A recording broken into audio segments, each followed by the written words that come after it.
Beli, beli, beli bang. Bensinnya bang, kosong bang, gak diisi. Kenapa bang? Kok tidur terus bang? Oke guys, nah, saya perjelas. Mungkin ada yang kenal sama anak ini, boleh kabarin saya ya. Saya cuma minta hak saya kok. Dan anak ini namanya Avan, istrinya namanya Ayu. Dia itu anak Sapeken, Pulau Sapeken guys. Dia itu Pulau Sapeken. Dan kemarinnya itu dia itu jaga warung saya ya guys ya. Lepas itu dia kabur karena barang berkurang. Kekurangan barangnya buat saya memang nggak nggak sedikit sih. Kalau buat orang kaya sih ya memang memang sedikit, tapi buat saya memang banyak sih. Kurang lebih ya semua kekurangannya itu 37 juta guys. Kemarin saya telepon orang tuanya, dia bilang mau tanggung jawab. Tapi saya tunggu sampai sekarang belum sepeser pun bayar ke saya. Sampai saya nunggu 1 tahun guys. Jadi saya terpaksa viralkan biar malu dikit lah. Biar dia agak malu lah. Karena nggak ada itikat baiknya ke saya. Memang dia kemarin memang mau bayar, tapi saya tunggu 1 tahun pun nggak ada kabarnya sampai sekarang gitu. Sampai-sampai WA saya guys ya di blok sama dia gitu. Sebenarnya sih ada 3 orang temennya Avan ini yang kabur. Itu orang saya juga. Yang pertama itu namanya Ricky, disebut Iki, anak Sapeken juga. Tapi kalau yang Ricky ini udah bayar separuh, dia sudah bayar lah, ada etikat baik lah menurut saya juga. Tinggal yang 2 orang ini yang belum bayar sama sekali, yang bawa kabur uang.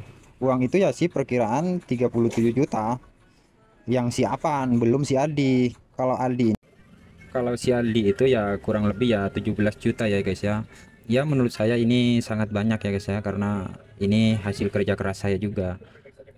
Menurut saya sih banyak gitu. Jadi untuk si Avan sama si Aldi ya, nongol aja ya. Ya ngomong aja baik-baik gitu. Jangan langsung menghilang seperti itu. Kalau seumpama ada etikat baik, mungkin saya nggak seperti ini, nggak saya viralin. Jadi tolong ya.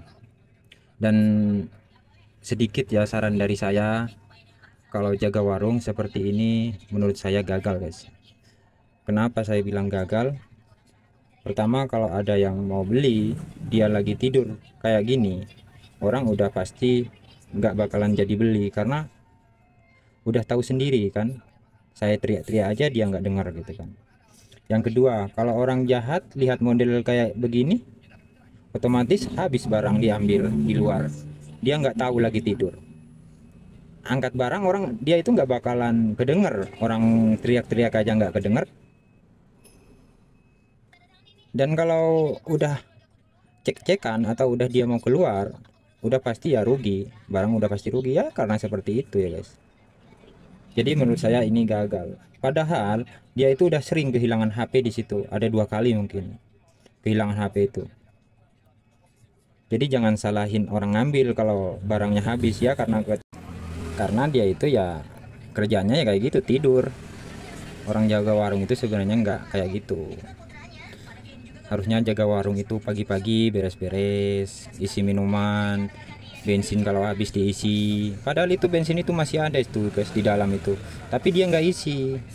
Coba deh kalau lagi malam, lagi ngantuk ya kan, kita beres-beres barang, mana barang yang nggak bener-benerin, mana yang kurang bener dipisahin, belanjaan apa besok mau dibeli gitu kan. Itu harusnya kayak gitu. Banyak kok sebenarnya kerjaan kalau memang kita itu nggak malas ya guys ya. Ya mungkin orang yang udah pengalaman jaga warung udah tahu sendiri lah kalau kita jaga warung itu seperti apa. Kalau kita lagi pagi-pagi tuh, apalagi pagi-pagi semuanya barang pada kosong, diisi, kulkasnya diisi biar nggak ngantuk, sediain bon mau belanja buat pagi-paginya gitu guys. Jadi ya sebenarnya sih banyak kerjaan, tergantung kitanya aja malas apa enggaknya. Ya mungkin cerita selanjutnya nanti di part 2 ya guys ya, untuk cerita selanjutnya. Terima kasih ya guys ya yang sudah menonton. Assalamualaikum warahmatullahi wabarakatuh.